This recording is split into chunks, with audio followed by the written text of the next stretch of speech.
Hi class, so today in math we're going to be talking about how we can find unknown measures. And this is something we talked about before about how to find an unknown.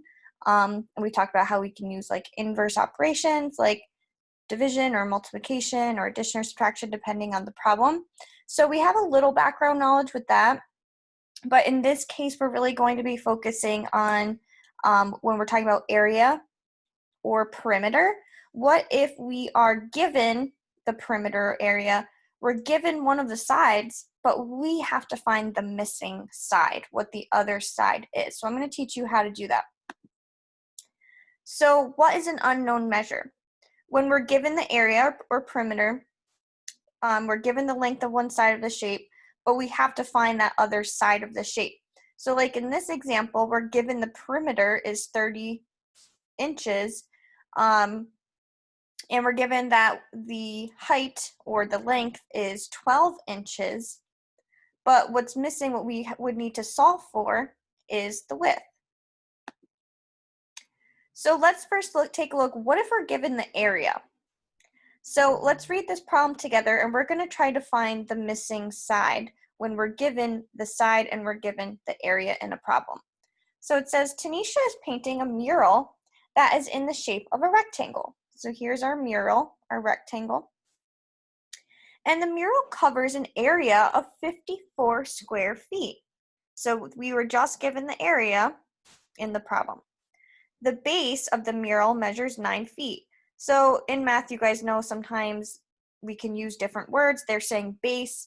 I've also called this width, but it means the same thing.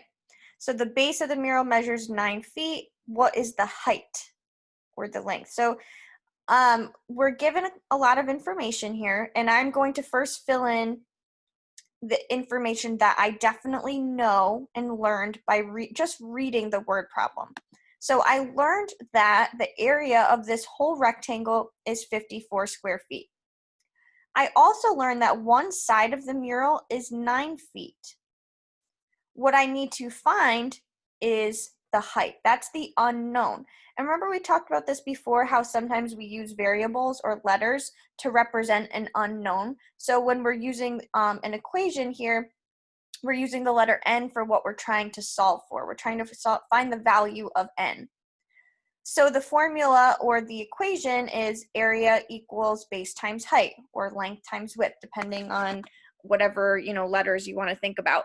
In this case, they used B and H for base and height, because we know area equals multiplying one side of the rectangle by the other side. So now I'm just going to fill in the blanks of the equation of what I do know.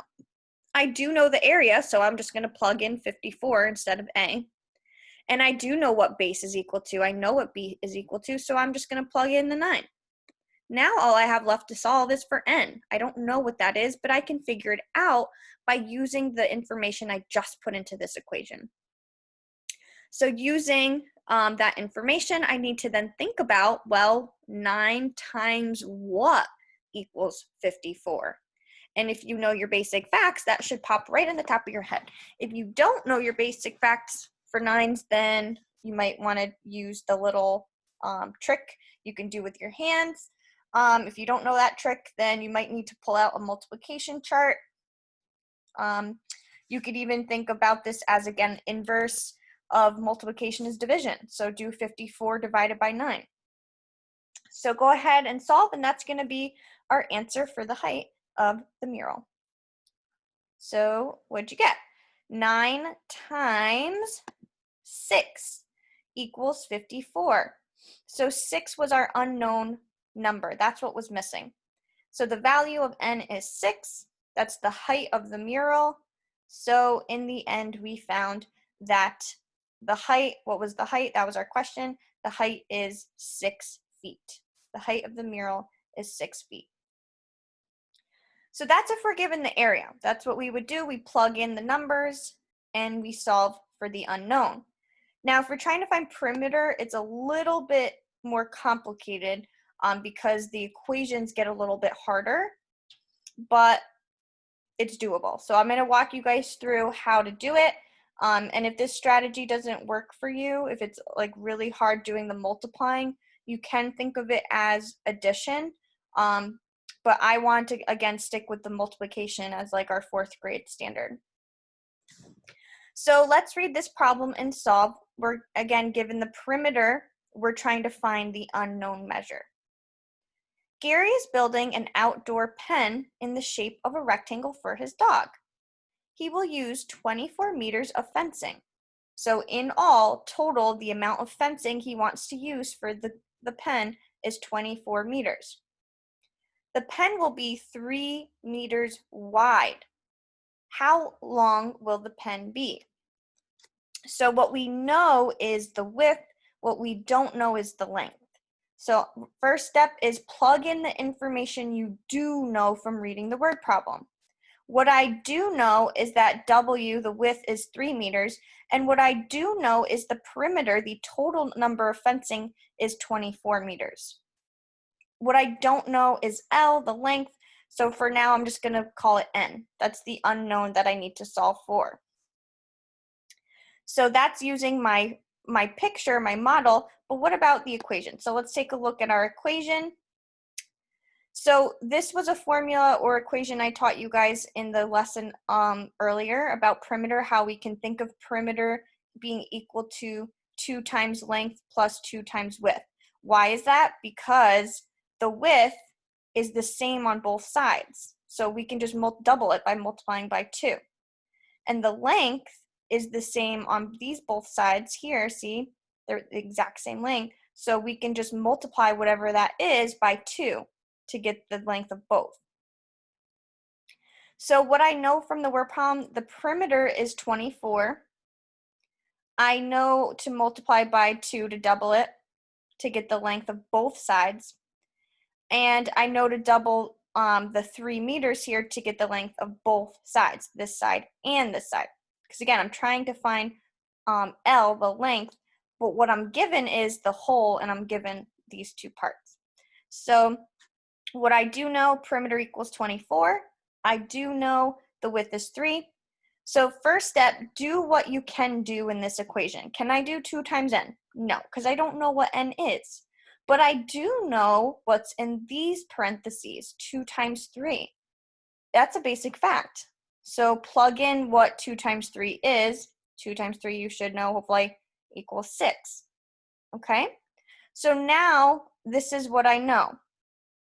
24 is equal to whatever 2 times n is, we don't know yet, plus 6.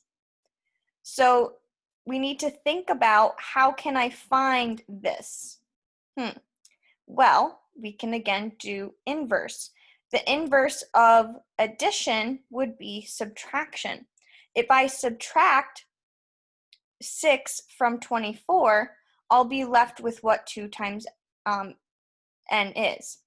So think about 24 is equal to something plus 6, or inverse is 24 minus 6. So what is 24 minus 6?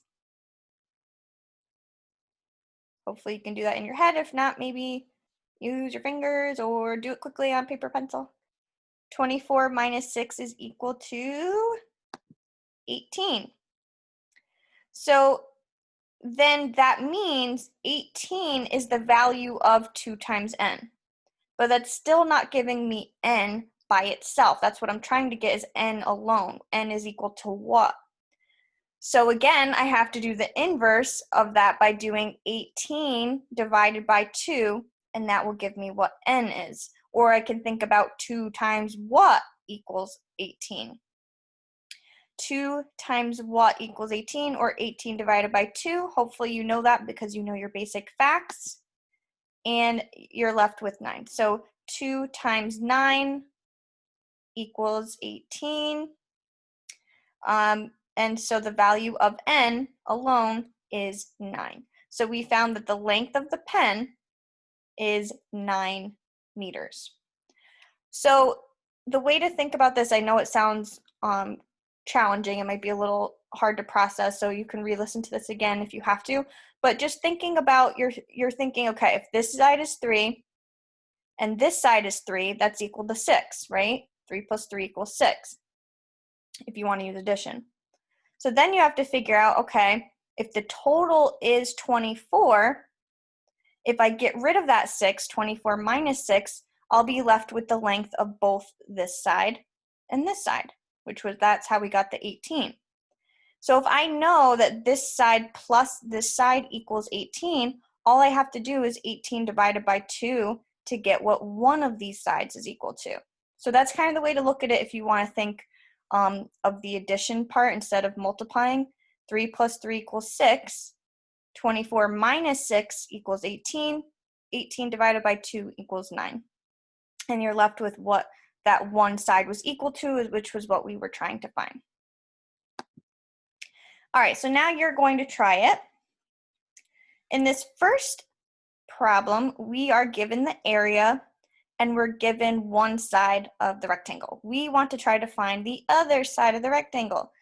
So if I know the area is equal to 36, I know what A is, and I know what one of the sides is, which is 9, I have to then think about 9 times what equals 36, because when we do area, we do base times height or length times width, however you want to think of it.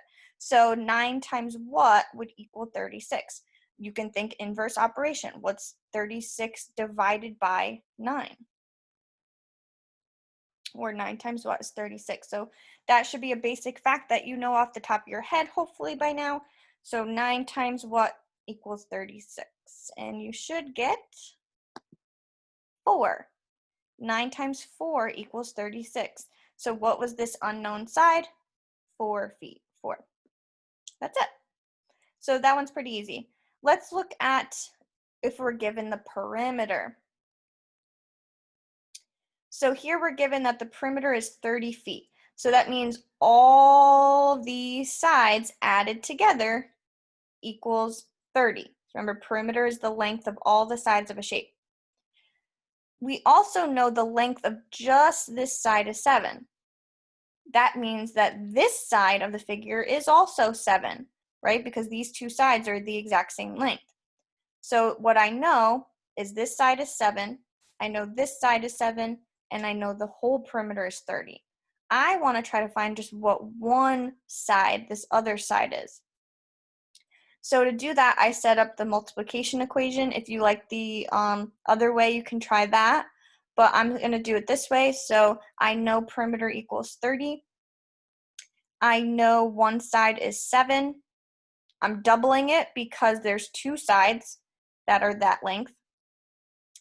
What I don't know, I left blank, but I do know I have to double it in order to get the full perimeter because there's two sides of that length, whatever it is. So first step is do what's in the parentheses first that we can solve. We can solve 7 times 2. What is 7 times 2? Hopefully you get 14. So now I've kind of condensed it a little bit, and now I'm left with 14 plus what times 2 equals 30.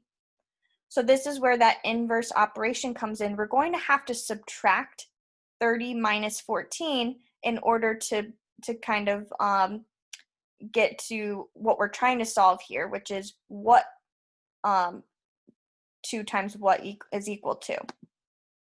So if I do the inverse and do 30 minus out that 14, I'm left with 16. So now I just figured out then that whatever times 2 equals 16. So this condensed it down even more.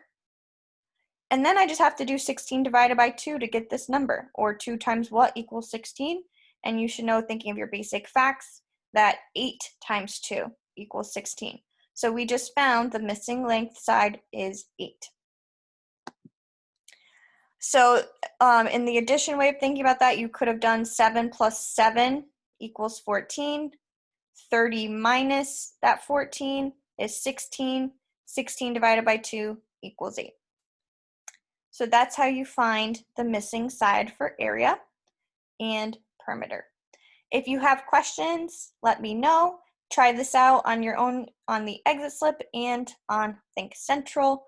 If you run into trouble, just shoot me a quick message and I'll get back to you as soon as I can. Good luck, have fun, and I will talk to you guys later.